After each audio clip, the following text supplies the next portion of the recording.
हमारे नायब सदर जम्मू कश्मीर नेशनल कॉन्फ्रेंस जनाब उमर अब्दुल्ला साहब प्रेस कॉन्फ्रेंस करेंगे, आपसे मुखातिब होंगे।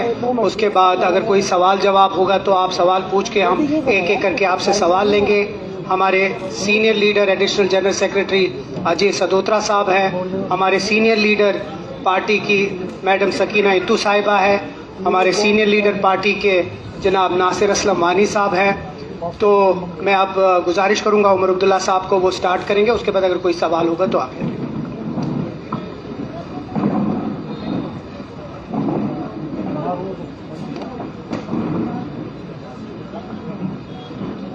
मैं आप सब मीडिया के दोस्तों का यहाँ जम्मू में नेशनल कॉन्फ्रेंस के हेडक्वार्टर्स पे खैर मकदम करता हूँ।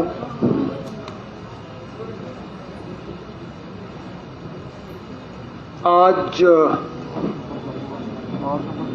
हमारी हुकूमत ने 1 साल पूरा किया है। वैसे देखा जाए तो ये प्रेस कॉन्फ्रेंस जम्मू के कन्वेंशन सेंटर में इंफॉर्मेशन डिपार्टमेंट की तरफ से ऑर्गेनाइज किया जाना चाहिए था, लेकिन कोड ऑफ कंडक्ट नगरोटा के बाय इलेक्शन के वजह से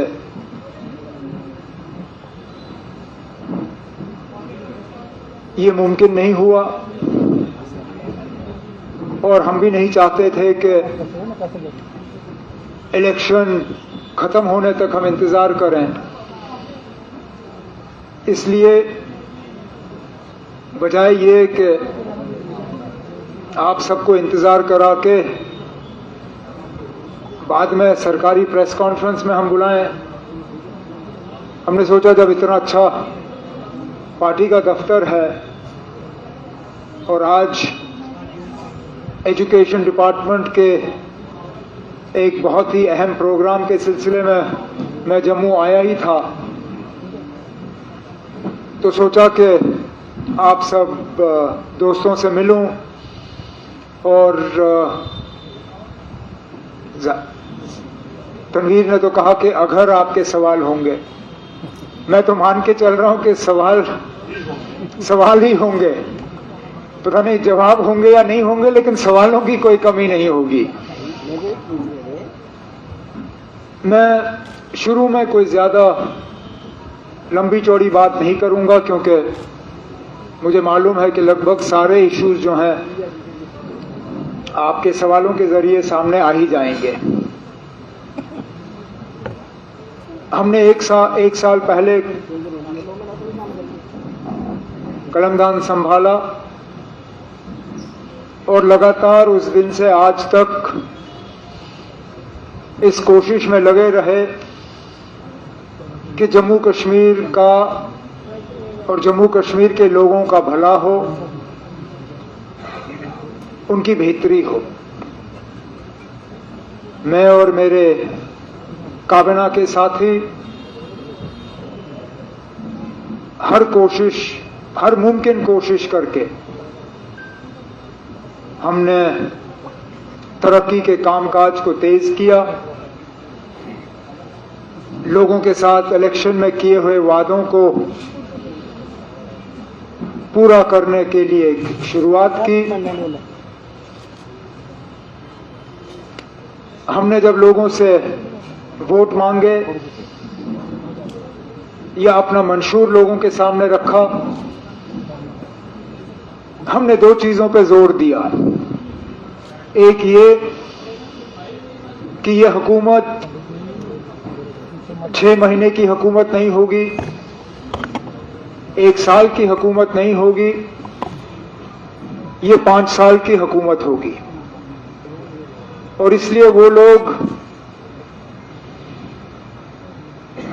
जो हमारे मंशूर में लोगों के साथ किए हुए वादों को गिनना शुरू कर जाते हैं और फिर कहते हैं ना इसका क्या हुआ, उसका क्या हुआ, इसका क्या हुआ,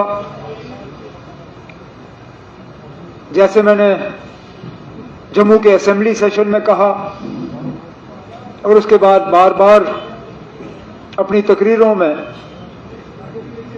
मंशूर के हवाले से जब आपको हमें जज करना होगा तो 5 साल हुकूमत मुकम्मल होने के बाद करिएगा,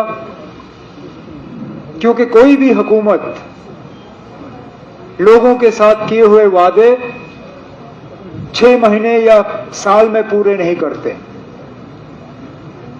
हमने एक शुरुआत की, चाहे जो हमने लोगों के साथ सियासी वादे किए उस पे, असेंबली में रेजोल्यूशन लाना, जम्मू लेके कैबिनेट में रेजोल्यूशन मंजूर करवाना स्टेटहुड की बहाली के लिए, दोनों चीजें हमने की। डेवलपमेंट में तेजी लाने के लिए तमाम महकमे जो है अपना काम कर रहे हैं। मुलाजमों की रेगुलराइजेशन, आज भी उस सिलसिले में एक ऐतिहासिक और बहुत अहम कदम स्कूल एजुकेशन डिपार्टमेंट की तरफ से, जबकि 860 CPW जो मुश्किल से 500, 1000, 2000 रुपए कमा रहे थे, उन्हें आज एजुकेशन डिपार्टमेंट की तरफ से रेगुलराइज किया गया। इसी तरह और भी डिपार्टमेंटों ने यह सिलसिला शुरू किया है और हम अपने लोगों के साथ किए हुए जो वादे हैं उन पे बिल्कुल हम वादाबंद हैं। और जैसे मैं बार बार कहता हूं, जिन जिन मुद्दों पे हमने इलेक्शन लड़ा, हुकूमत का वक्त खत्म होने पे उस सब चीज का रिपोर्ट कार्ड जो है वो लोगों के सामने पेश किया जाएगा।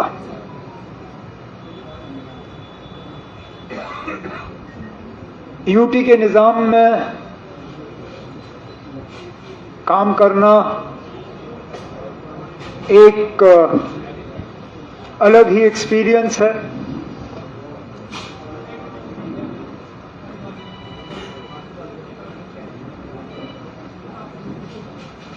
हम अपनी जगह उम्मीद लगाए बैठे थे कि पहले साल के अंदर ही मरकज की हुकूमत जम्मू कश्मीर के लोगों के साथ किया हुआ स्टेटहुड की बहाली का वादा जो है वो पूरा करेंगे, लेकिन चलिए फिलहाल नहीं हुआ। लेकिन हम अपनी कोशिशों से पीछे नहीं हटेंगे। हम अभी भी मान के चलते हैं कि जम्मू कश्मीर के लगभग सारे मसलों का जो हल है वो स्टेटहुड की बहाली में है।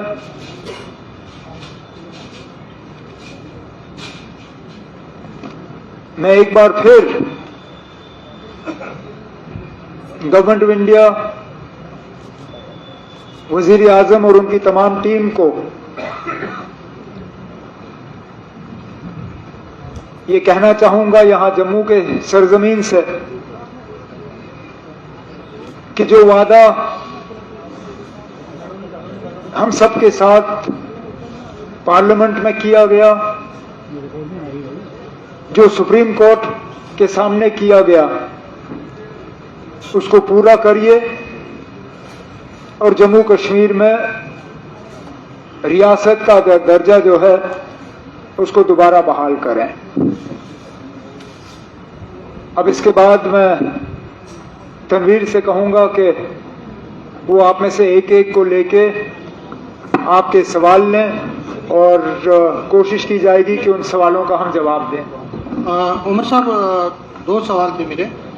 पहला सवाल ये है कि अभी महबूबा मुफ्ती ने एक स्टेटमेंट जारी किया है। उन्होंने कहा है कि वो राज्यसभा इलेक्शंस में आपको सपोर्ट करने तैयार है, वो तैयार है आपको सपोर्ट करने के लिए, बट उसके लिए आप जो उनकी तरफ से जो बिल्स आएंगी असेंबली में, उसमें एंटी लैंड एविक्शन बिल है और डेली वेजर्स को रेगुलराइज करने का जो है वो चाहती हैं कि उसको वो आप सपोर्ट करें, तो उस पर आपकी रिएक्शन चाहेंगे। और दूसरा, एक साल में आपने असेंबली में जब आपने एक बात की थी कि स्नो मेल्ट होगा, विंटर चला जाएगा और बाहर आएगी, तो एक साल के बाद आपको क्या लगता है, क्योंकि नेशनल कॉन्फ्रेंस अगर आपकी लीडरशिप है उसको चारों तरफ से हमले हो रहे हैं और ये भी कहा जा रहा है सज्जाद लोन की तरफ से, महबूबा की तरफ से और कांग्रेस की तरफ से भी इशारों में कि आप बीजेपी के नजदीक आ रहे हैं और बीजेपी के नजदीक आने के साथ साथ सईद आगा रोहला ये भी कह रहे हैं कि आप अलाइज को एक तरह से उनको भूल रहे हैं, तो एक तरह से कहीं ना कहीं आपको नहीं लगता एक चैलेंज है आपके लिए? स्टेटहुड आप खुद बोल रहे हैं कि नहीं है, तो इस पर भी आपकी रिएक्शन? जहां तक आप के पहले सवाल को लेके है, मैंने उनका यह बयान देखा नहीं।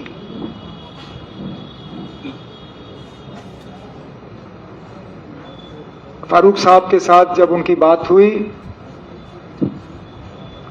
डॉक्टर साहब ने सिर्फ उनसे यही गुजारिश की कि मुकाबला बीजेपी के साथ है, कोई और उम्मीदवार मैदान में है नहीं। अगर बीजेपी के खिलाफ वोट नहीं डाला जाएगा तो वो सीधा सीधा बीजेपी को फायदेमंद होगा। एब्स्टेन करना भी बीजेपी के हक में वोट डालने के बराबर है। अब जहां तक बीजेपी को हराने के लिए बिलों पे मंजूरी देने की बात आ जाती है, जो बिल अभी तक हाउस के सामने आया नहीं है, मैं उसके बारे में कोई बात कर नहीं सकता हूं। बिल हमारी प्रॉपर्टी बनने से पहले स्पीकर साहब की प्रॉपर्टी होती है। स्पीकर साहब पहले तय करें कि हाउस के सामने कौन सा बिल आएगा। बिल्स बहुत सी सबमिट होती हैं, किस बिल को मंजूरी मिलती है और कौन सा बिल फिर ड्रॉ ऑफ लॉट्स के जरिए लिस्ट होता है, वो ना मैं यहां पे तय कर सकता हूं, ना महबूबा मुफ्ती साहिबा तय कर सकती है। बिल हाउस के सामने आ जाए, उसके बाद हमें कोई एतराज नहीं है। जो बिल लोगों के हक में होगा और जिस बिल को असेंबली पास करना चाहेगी, हम उसमें रुकावट नहीं बनेंगे। लेकिन मैं आज के दौर पे इस यहां पे बैठ के स्पीकर साहब के इख्तियारात में दखल नहीं दे सकता हूं। इतना जरूर कहूंगा कि वहां से बिल अगर आ जाता है हाउस के सामने तो जरूर हम उस पर गौर करेंगे। हम किसी भी चीज को डिसमिस आउट ऑफ हैंड नहीं करेंगे। जहां तक आपके दूसरे सवाल की बात है, कुछ लोगों के तरफ से नेशनल कॉन्फ्रेंस के ऊपर हमला तो मतलब वो तो होना ही है और मुझे इससे कोई घबराहट नहीं होती। अब फिलहाल जो आपने महबूबा मुफ्ती जी के हवाले से बात की कि वो नेशनल कॉन्फ्रेंस को निशाना बनाती हैं, अब एक तरफ से मैं उम्मीद कर रहा हूं कि वो हमारे उम्मीदवार जो हैं उनके हक में वोट दें, और फिर आपके सवाल का जवाब देते हुए अगर मैं उनको टारगेट करूं तो अच्छा नहीं होगा। तो उस चीज को एक तरफ रख देते हैं। जहां तक सजाद लोन साहब का सवाल है, उन्हें भी हमने गुजारिश की कि वो इलेक्शन से दूर न रहें, क्योंकि जैसे मैंने कहा, अगर आप नेशनल कॉन्फ्रेंस के हक में वोट नहीं दोगे, आप बीजेपी की कामयाबी के लिए काम कर रहे हो। और क्या सजाद लोन साहब हंदवारा में लोगों को ये बता पाएंगे कि उन्होंने बीजेपी की कामयाबी के लिए मेहनत क्यों की? इस सवाल का जवाब सिर्फ सजाद लोन साहब दे सकते हैं। जहां तक कांग्रेस के हवाले से आपने बात की, कोई दूरी नहीं है ना। राज्यसभा के इलेक्शन में 3-1 का फैसला हुआ और मैंने खुद कांग्रेस के जनरल सेक्रेटरी के साथ दिल्ली में मुलाकात की और मैंने उन्हें समझाया कि पहले 2 सीटों पे देने का सवाल ही पैदा नहीं होता। और वैसे भी जीत की सबसे बेहतर गुंजाइश तब होगी अगर कि चौथी सीट पे कांग्रेस का उम्मीदवार हो, क्योंकि पीडीपी हमारे साथ नहीं है, लेकिन इंडिया ब्लॉक में कांग्रेस के साथ जरूर है। आज जो नेशनल कॉन्फ्रेंस के हक में वोट देने के लिए लेन देन की बात चल रही है, अगर कांग्रेस का उम्मीदवार होता तो शायद ये लेन देन की बात नहीं होती, क्योंकि इंडिया नहीं ना। अब तीसरा सवाल आपको नहीं मिलेगा। इंडिया ब्लॉक के हिस्सेदार होने के नाते शायद कांग्रेस ये उम्मीद करती कि उनका वोट जो है वो पीडीपी को जाता है। लेकिन अब 2 असेंबली के बाय इलेक्शन भी आने हैं, इसमें भी कांग्रेस के साथ बातचीत चल रही है। अगर कांग्रेस के पास नगरोटा के लिए एक बेहतरीन उम्मीदवार हो तो हम कांग्रेस के साथ नगरोटा पे भी समझौता करने के लिए तैयार हैं, हमें कोई एतराज नहीं होगा। उमर साहब, मेरा सवाल है Anil Sharma, INS news agency से। आप कितना संतुष्ट हैं? 1 साल हो गया है अपनी पूरी जो कैबिनेट है आपकी, अपने कार्यकाल से कितना संतुष्ट हैं? और दूसरा सवाल यह है कि ट्रंप की तरफ से आज एक और बड़ा दावा किया गया है। इससे पहले भी ट्रंप ने कई दावे करे। ट्रंप की तरफ से दावा किया गया है रूस के तेल को लेकर, भारत जो है रूस से तेल जो है वो नहीं खरीदेगा। तो ये 2 सवाल हैं, इस पर आपका क्या स्टेटमेंट है? और साथ ही साथ आपका जो कार्यकाल 1 साल का हुआ है, आप उस कार्यकाल से कितना संतुष्ट है? और पूरी टीम, पहले तो आपके दूसरे सवाल का तो मेरा जवाब देने का बनता ही नहीं है। मुझे क्या लेना देना ट्रंप साहब से? ट्रंप साहब अगर मैं हर ट्रंप साहब के बयान पे टिप्पणी करूं तो मेरे पास काम करने के लिए फुर्सत होगा नहीं, क्योंकि हर घंटे उनके तरफ से कोई ना कोई बयान आ ही जाता है। तो जहां तक ट्रंप साहब के बयान के हवाले से आप रिएक्शन चाहते हो, बेहतर होगा या तो आप बीजेपी से ले लें या मरकजी हुकूमत से लें। जहां तक आपके पहले सवाल का जवाब हो, मेरी हुकूमत से संतुष्ट होना ना होना उसका कोई मायने नहीं ना, क्योंकि अकेले मैंने अपनी हुकूमत को वोट नहीं देना है, जम्मू कश्मीर के लोगों को देना होगा, और ये वोट उनको 4 साल के बाद देना होगा। हम काम कर रहे हैं इस उम्मीद के साथ कि 4 साल के बाद लोग हमारे काम से मुतमईन होंगे। कितना मुतमईन होंगे ये 4 साल के बाद पता चलेगा। अब आज आप मुझे कहोगे मैं अपने आप को कितने मार्क्स दूं?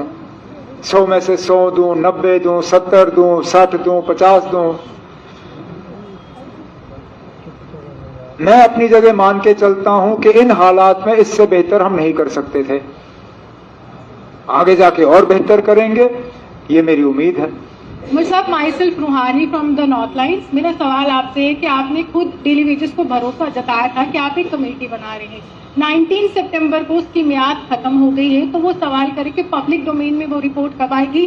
Secondly the question is it's related to this कि पेंडिंग वेजेस, जावेद राणा साहब ने उनसे भरोसा जताया था कि पेंडिंग जो वेजेस है उसकी पहली किस्त रिलीज होगी अप्रैल में। हमने देखा फ्लैश फ्लड्स आ गए, ये सब आ गए। तो क्या आपकी सरकार उनकी वेजेस रिलीज करने की कुछ सोच रही है जो पेंडिंग है 72 मंथ्स की PhD? ना, वो जावेद राणा साहब से आपको पूछना होगा इंडिविजुअल डिपार्टमेंट्स की क्या पॉलिसियां हैं, क्या ये है, वो उस पर मैं आज बात नहीं कर सकता हूं। जहां तक ये चीफ सेक्रेटरी साहब की निगरानी में जो कमेटी बनी है, उन्होंने अपना रिपोर्ट लगभग रिपोर्ट तैयार किया है। उस रिपोर्ट को फाइनल शेप देके जब वो हमारे सामने पेश करेंगे तब भी मैं आपके साथ शेयर नहीं करूंगा, क्योंकि वो रिपोर्ट जो है वो हाउस की प्रॉपर्टी होगी। वो कमेटी बनी क्योंकि असेंबली में एक कमिटमेंट हुआ, तो सबसे पहले वो रिपोर्ट जो है वो असेंबली के सामने आएगी, उसके बाद फिर आप लोगों को दिया जाएगा। चलो पूछो। उमर साहब, हाल ही में सैलाब ने हमारे पर कहर बरसा दी है। जम्मू कश्मीर की हालत बहुत बद से बदतर हो चुकी है।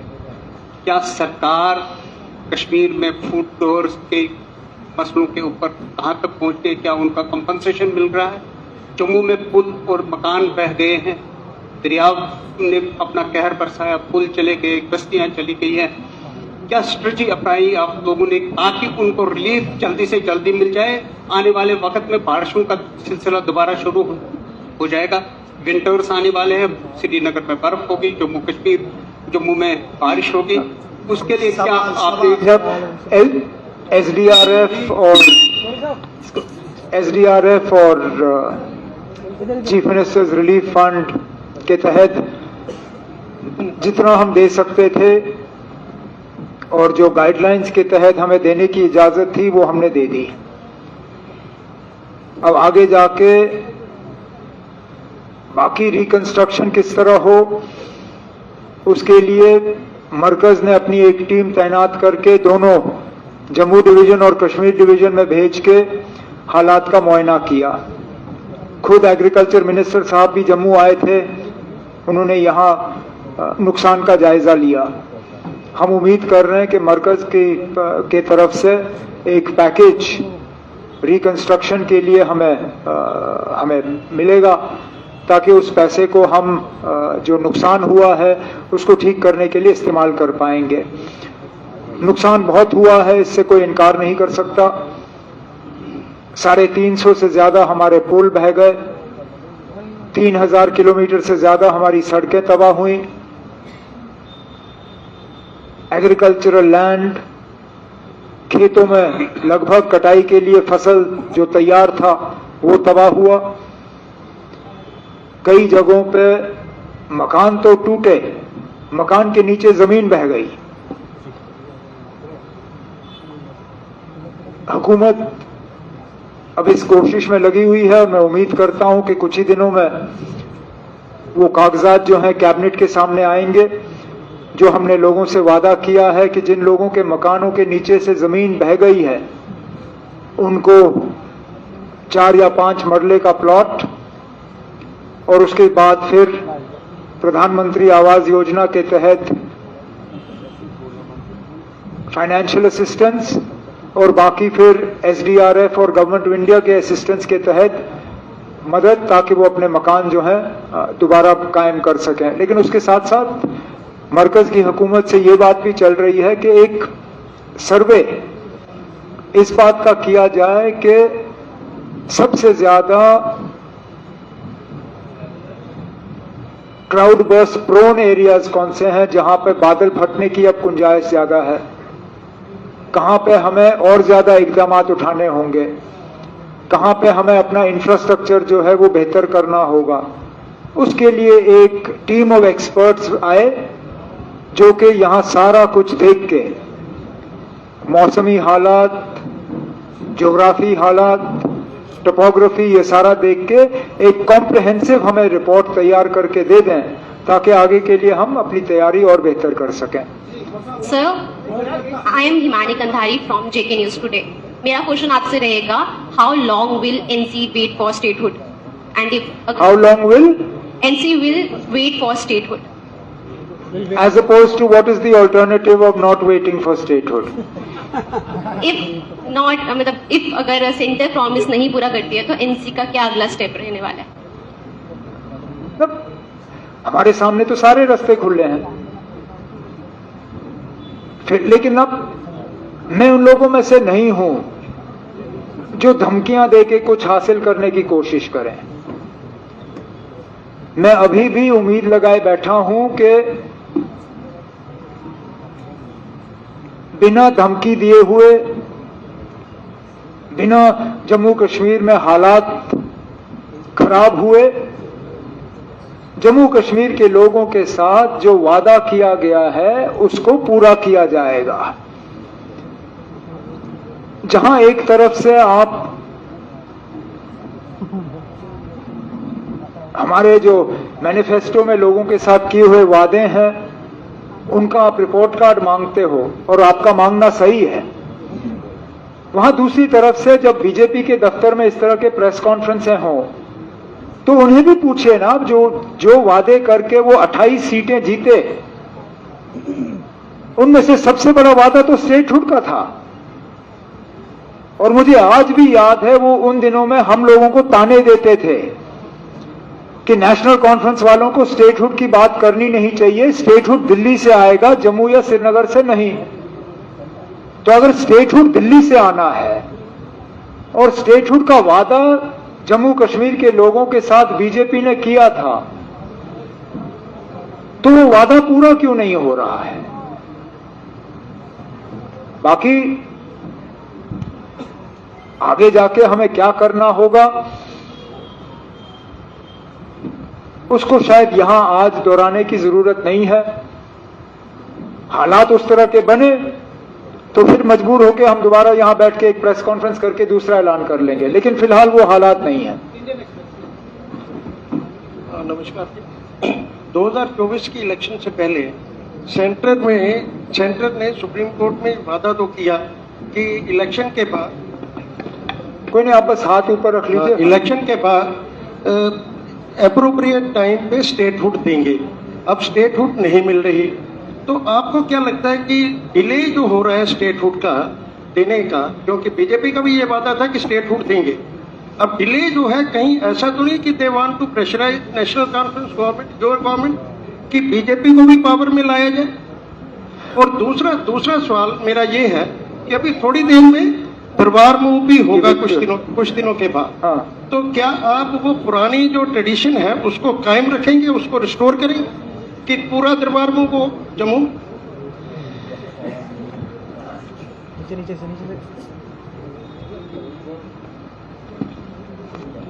ये बड़े अफसोस की बात होगी अगर के जम्मू कश्मीर के लोगों को अपने स्टेटहुड के हक से महरूम रखा जाएगा सिर्फ इसलिए कि बीजेपी की हुकूमत यहां नहीं बनी। क्योंकि बीजेपी ने शायद ये कभी नहीं कहा था सुप्रीम कोर्ट में या पार्लियामेंट में कि हम स्टेटहुड देंगे, लेकिन तब ही देंगे जब मुख्यमंत्री बीजेपी का होगा। उन्होंने सिर्फ इतना कहा था कि 3 step process, delimitation, election, statehood, कोई इफ नहीं, कोई बट नहीं। अब अगर हमें मजबूर करने की कोशिश की जा रही है कि जब तक हम उनके साथ हाथ नहीं मिलाते तब तक स्टेटहुड नहीं आएगा, तो फिर चलिए ना, मैं मान के चलता हूं कि अगले 4 साल तक स्टेटहुड नहीं होगा। क्योंकि हम लोगों का मैंडेट हासिल करने के बाद बीजेपी के इस साजिश को तो कम से कम हम कामयाब होने नहीं देंगे। अगर लोगों को बीजेपी की हुकूमत चाहिए होती, वो 24 में बीजेपी की हुकूमत बनाते, नहीं बनाया। और हमारा कोई इरादा नहीं है कि बैकडोर से हम बीजेपी की एंट्री यहां कराएं। जहां तक आपने दरबार मूव के हवाले से सवाल पूछा, पहले तो मुझे यह बताइए ना, अब इस दरबार मूव को बंद क्यों किया गया? ये तो मतलब एक परंपरा रही थी, और वो भी 47 से पहले की। जो लोग हमें ताने देते हैं कि हम जम्मू कश्मीर की हिस्ट्री नहीं समझते, हम जम्मू कश्मीर के उन महा हस्तियों की जो है इज्जत नहीं करते, उनकी जो विरासत है उसको तहस नहस करने में तो सबसे ज्यादा रोल तो बीजेपी का ही रहा है। लेकिन हमने लोगों के साथ वादा किया था कि हम दरबार मूव को रिस्टोर करेंगे। कैबिनेट ने रेस्टोरेशन का फैसला जो है लिया, वो फैसला एलजी साहब के पास भेजा गया। एलजी साहब ने अपना दस्तखत उस फाइल पे करके वापस दिया। मैंने आज फुल दरबार मूव के लिए सरकारी फाइल पे जो है अपना दस्तखत डाला हुआ है, और उम्मीद करता हूं कि वो ऑर्डर जारी होगा, और जो पुराना दरबार मूव की जो रिवायत रही है उस रिवायत को हम रिस्टोर कर रहे हैं। उमर साहब, अपना चैनल कौन सा है वो बताइए। अर्ली टाइम से तौसीफ खान तीन दिन पहले, उमर साहब 3 दिन पहले अल्ताफ बुखारी साहब ने प्रेस कॉन्फ्रेंस की। मैं थोड़ा सा विधानसभा चुनाव के ऊपर, जिन 2 सेगमेंट 2 पे चुनाव होने हैं उनके ऊपर आपसे पूछना चाहूंगा। बडगाम सीट पर उन्होंने कहा कि आगा रहुल्ला साहब इंडिपेंडेंट कैंडिडेट वहां से उठा सकते हैं। क्या हम ये मान सकते हैं, या फिर ये ऐसा हो सकता है कि बडगाम सीट पर अगर ओला साहब का अपना कैडर हो सकता है, आपका अपना कैडर हो सकता है। आप कुछ भी मान सकते हो ना। मैं कौन होता हूं आपसे ये कहने के लिए कि आप इसको नहीं मानो। आप अगर मानना चाहते हो आप मान लीजिए। जिस तरह से बयान अगर ओला साहब भी कर रहे हैं, एक सेकंड, आप सवाल पूछो ना। आप सवाल यही पूछिए। सवाल है, क्या ऐसा हो सकता है या कुछ भी हो सकता है ना, कुछ भी हो सकता है। मैं यहां बैठ के कैसे कर सकता हूं ना कि ये मुमकिन ही नहीं है। लेकिन ये मालूम होने लगा है कि नेशनल कॉन्फ्रेंस बडगाम सीट पर 2 कैडर हो सकते हैं, ये मालूम होने लगा। किसको मालूम होने लगा? हम लोगों को मालूम होने लगा। आपको तो फिर ठीक है ना। चलो आपको अगर जम्मू में बैठ के बडगाम का इतना मालूम है जितना हमें श्रीनगर में बैठ के मालूम नहीं है, तो मैं क्या कह सकता हूं ना। फिर मुझसे ज्यादा आप बुद्धिमान हो। मैंने शुरुआत में ही अल्ताफ बुखारी साहब का जिक्र किया था, उन्होंने भी कहा कि आगा साहब वहां से इंडिपेंडेंट कैंडिडेट उठा सकते। तो अब ना अगर रूहुल्लाह अल्ताफ बुखारी साहब के मशवरे के मुताबिक काम करना चाहते हैं तो उनको कौन रोक सकता है। लेकिन इस तरह का कोई असेसमेंट या इस तरह की कोई बात जो है हम ग्राउंड से नहीं सुन रहे हैं। अब अल्ताफ बुखारी साहब कोई शोषा डालना चाहे और उस पर आप जैसे लोग उछल कूद करें तो मैं कैसे रोक सकता हूं इस चीज को। Hi, Umar Saab. Umar Saab, my question is related to Darbar move. If you remember, once you had said that why should the Chief Minister, why should the ministers and bureaucrats move to Srinagar during scorching summers in Jammu, and why should Chief Minister, ministers and bureaucrats move to Jammu during harsh winters in Kashmir Valley? It should be the other way round. So what's your stand on the Darbar move issue as far as... Did you have a stand when the Darbar move was stopped? For all that time you people were silent. जब बंद हुआ तब किसी ने शोर नहीं मचाया। बंद करने वालों को इलेक्शन में शाबाशी भी दी। और जब हम दरबार मूव को रिस्टोर करने की बात करते हैं तो हमसे पूछा जाता है ना, आपने तो इससे ज्यादा ही कहा। कम से कम पहले रेस्टोरेशन के लिए तो आप कहिए ना कि हाँ आपने अपना वादा पूरा किया। बाकी अगर आगे जाके इसको चेंज करना होगा उस पर हम बाद में सोचेंगे ना। Do you stand by your past statement? Please. One question, यार. That's it. Our manifesto is in front of the people. What we promised in the manifesto, we have committed, we have delivered. What I talked about was not a sovereign commitment of the government. It was an idea. It is an idea that I am happy to discuss both with the people of Jammu and the people of Srinagar. But at the moment, I think you should focus on what is important, which is that Jammu was marginalized by the people who claim to be the true representatives of Jammu. And Jammu's marginalization has been stopped by those people who have traditionally been seen as anti-Jammu. You have always painted us as a Kashmir party, not a party of Jammu Kashmir. With this step of restoration of the Darbar move, I hope to some extent we have addressed the propaganda that we are a party of Jammu and Kashmir, not a party of any one particular province. Umar Saab, one more question. Umar Saab, as far as the statehood issue is concerned, Who are you giving it to? Tanveer साहब mic इधर sir, mic इधर भी आगे front row sir. ये already आपका हो गया ना। नहीं ऐसे नहीं, not like this. One each ना। दिवाली आने वाली है, क्या जम्मू कश्मीर को क्या? उमर साहब, सबसे पहले आपको बहुत बहुत बधाई कि आज आपकी सरकार ने यहाँ 1 साल पूरा कर लिया। जम्मू कश्मीर की जनता के हवाले से बात नहीं करेंगे, आपके सांसद साहब के हवाले से बात करेंगे। उन्होंने कहा है कि एनसी सरकार ने जो है वो जम्मू कश्मीर की जनता के एक्सपेक्टेशंस पर खड़ी नहीं उतरी और जो वादे चुनाव से पहले किए। सर ये किसने कहा? आगा सैयद रुल्ला मैदी साहब ने कहा है कि एनसी सरकार जम्मू कश्मीर की जनता के एक्सपेक्टेशंस पर खड़ी नहीं उतरी है। ये आप उनसे पूछ लीजिए ना, मुझसे पूछ। मैं रूहुल्लाह की बात पे कोई टिप्पणी नहीं करूंगा। अगर उनकी बात पे आपको टिप्पणी चाहिए आप उन्हीं से ले लीजिए ना, मैं नहीं करूंगा।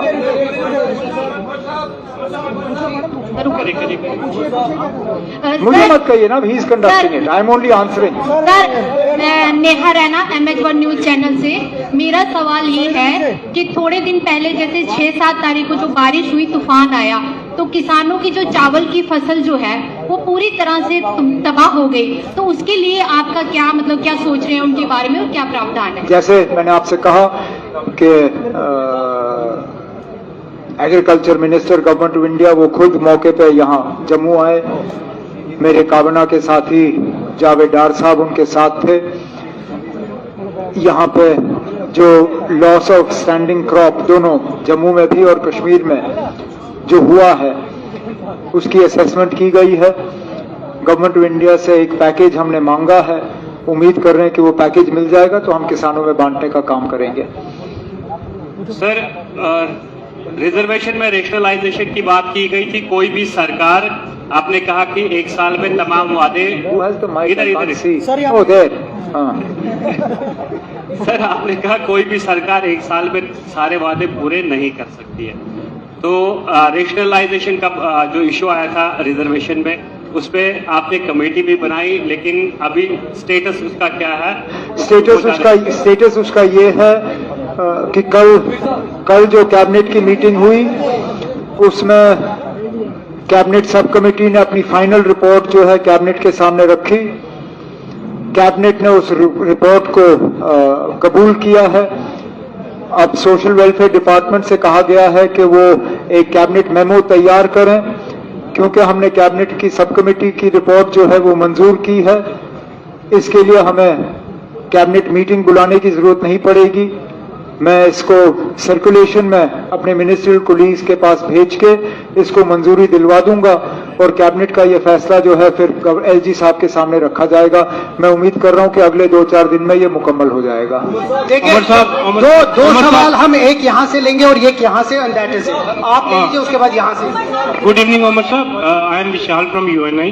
A very brief question. How do you describe your 1 year of government in 1 word? I'm not even going to get that. Look, honestly, it's not my job to give you a headline, and you can never reduce a government to 1 word. So therefore, I leave it to you. Please take that away from the speaker. You use whatever word you like. I'm not going to give you a 1-word answer. Respected sir, मेरा आपसे सवाल है। सबसे पहले appreciate करते हैं sir कि आप प्रेस कॉन्फ्रेंस देने आए 1 साल मुकम्मल हो गए, तो उम्र दराज मांग कर लाए थे, 4 दिन 2 आरज़ू में कट गए, 2 इंतजार में।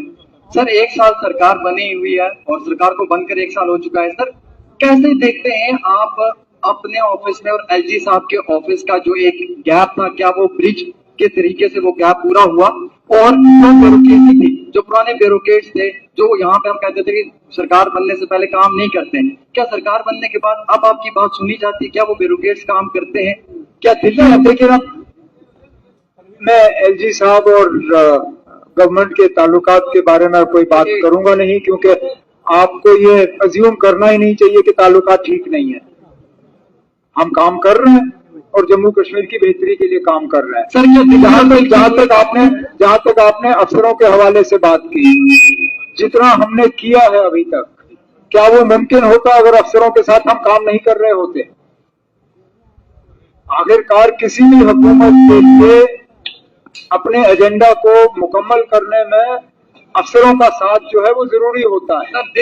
और आप ना 10 सवाल मत करिए। आपने मुझसे सवाल पूछा, मैं आपको जवाब दे रहा हूं। जिस तरह हाथ के 5 उंगली बराबर नहीं होते, उस तरह किसी भी हुकूमत में सारे लोग बराबर नहीं होते। और ये सिर्फ जम्मू कश्मीर यूनियन टेरिटरी की बात नहीं है। इस मुल्क में किसी भी रियासत में आपको तमाम अफसर बराबर के नहीं मिलेंगे। ज्यादातर अफसर अच्छे होंगे, बीच में एक आध अफसर ऐसा होगा जो काम नहीं करना चाहेगा। यहाँ पे भी वही हाल है। हमारे और बाकी मुल्क में इसमें कोई खास फर्क है नहीं। मुझे लगता है आप लोगों ने सब सवाल पूछ लिए, कोई नया सवाल तो है नहीं। मैं एक सवाल यहाँ से लूंगा और एक सवाल take hers and him in the yellow and that's it. अच्छा आप ये ले लें, उसके बाद आप ले लें। जी सर, हमने देखा कि जम्मू में एक जो जम्मू की बात मैं करना चाहता हूँ, जम्मू में दरबार मूव और जो कटरा का यात्रू था वो यहाँ पे आते थे और जम्मू के बिजनेस को बढ़ावा मिलता था। एक चीज तो आपने कर ली कि जो दरबार मूव था उसको आपने रिस्टोर करने की कोशिश कर रहे हैं और आपने बोला भी प्रेस कॉन्फ्रेंस, मगर जो यात्रु यहाँ जम्मू में आते थे अब वो डायरेक्ट कटरा जाते हैं। जम्मू के बिजनेस को बहुत बड़ा नुकसान हो रहा है।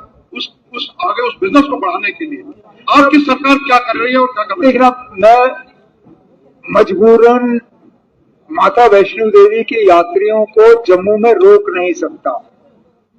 जो सिर्फ और सिर्फ दर्शन करने आना चाहते हैं वो तो दर्शन करके निकल ही जाएंगे, लेकिन हमारी कोशिश है कि उनमें से वो लोग जो 1-2 दिन यहाँ रुकना पसंद करेंगे, उनके रुकने के लिए हम कोई इस तरह के इकदाम बनाएं, कोई इस तरह के कोई चीजें बनाएं ताकि वो न सिर्फ यात्री बने, वो टूरिस्ट भी बने। उसमें बॉर्डर टूरिज्म सुचेतगढ़ को लेके वो उस पर हम ध्यान दे रहे हैं। जम्मू को या जो झील जो मेरी हुकूमत में शुरू हुआ था अब उसको हम मुकम्मल कर रहे हैं। उसके दोनों किनारों पे हम अच्छे वो टूरिज्म के एसेट्स कायम करेंगे ताकि वो इलाका न सिर्फ खूबसूरत हो बल्कि उसको सही इस्तेमाल किया जा सके। पिलग्रिमेज सर्किट कि वो लोग जो माता वैष्णो देवी के दर्शन के लिए आ रहे हैं, जो हमारे बाकी और तीर्थ स्थान है वहां पे भी आए।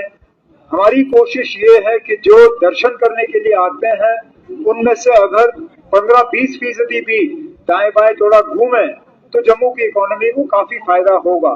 लेकिन ये हम उनको मजबूर नहीं कर सकते। हम सिर्फ वो एसेट्स क्रिएट कर सकते हैं, हम उनके सामने ये प्रोग्राम रख सकते हैं, बाकी उसमें चलना ना चलना उनकी अपनी मर्जी है। लेकिन जो हुकूमत के हाथ में है, जैसे दरबार मूव, वो फैसला तो हमने लिया है और हम उम्मीद करते हैं कि उससे जम्मू की इकोनॉमी को थोड़ा फायदा तो पहुंच ही जाएगा। जम्मू में चिंता का माहौल शुरू हो गया है, प्रीपेड मीटर्स लग रहे हैं, यानी कि बिजली प्राइवेट हो रही है। नहीं ना, sorry, prepaid meter is not privatisation. Prepaid meter is not privatization. Prepaid meter is only a meter.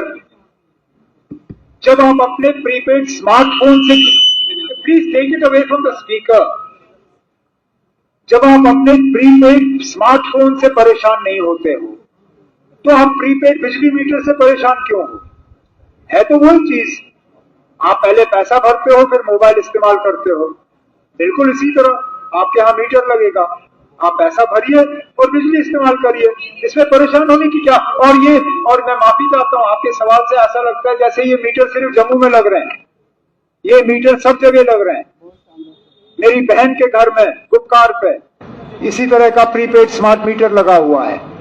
मेरी आंटी के घर पे बिल्कुल मेरे घर के दूसरे तरफ उनके घर में प्रीपेड स्मार्ट मीटर, वो अपने फोन पे चेक करती हैं कि क्रेडिट बैलेंस कितना है।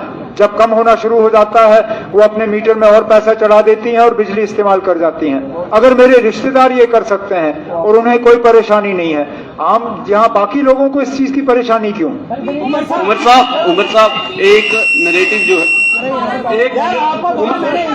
उमर साहब एक नैरेटिव जो है वो जम्मू में सेट होता दिख रहा है जब से आपकी सरकार आई है। ऐसा माना जा रहा है और कहा भी जा रहा है, ऐसा माना जा रहा है और कहा भी जा रहा है कि स्टेटहुड के पीछे बाकी कोई काम नहीं हो रहे, इसलिए आपकी सरकार जो है स्टेटहुड दोहराती है बार बार। इससे आप कितनी वाकफियत रखते हैं? मैंने कभी स्टेटहुड के ना होने का बहाना के तौर पे इस्तेमाल नहीं किया और मैंने आज भी कहीं पे भी आपको ये नहीं कहा कि हमसे कोई काम नहीं हुआ क्योंकि हमें स्टेटहुड नहीं मिला। मैं सिर्फ ये दोहरा रहा हूं कि स्टेटहुड का वादा मरकज की हुकूमत ने किया है, क्या वो वादा पूरा नहीं होना चाहिए? आखिरकार चाहे हमने सीटें जीती या बीजेपी ने सीटें जीती, स्टेटहुड का वादा तो था ना लोगों के साथ। लगभग 90 मेंबर असेंबली में आप मान के चलिए कि 60, 70, 80 के करीब जो है उन्होंने स्टेटहुड का वादा किया है लोगों के साथ। क्या मरकज की हुकूमत को वो वादा पूरा नहीं करना चाहिए? लेकिन मैंने कभी स्टेटहुड को बहाने के तौर पे इस्तेमाल नहीं किया, ना आगे जाके करूंगा। लास्ट क्वेश्चन है, जिनको बोलना है बोलने दीजिए। देखिए ना, one sec wait.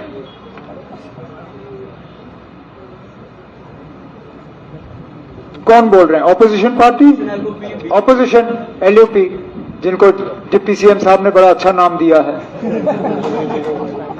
Deputy CM साहब भी कभी कभी गजब कर देते हैं। मुझे कभी मेरे दिमाग में कभी नहीं आता एलओपी को वो नाम देना, लेकिन अच्छा किया उन्होंने।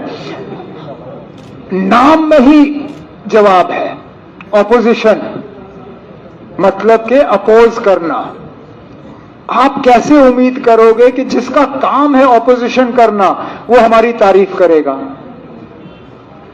उनका सारा कुछ तो उसी में है, टाइटल में। That's why I am a minister, he is the opposition. मेरा काम है काम करना, उसका काम है अपोज करना।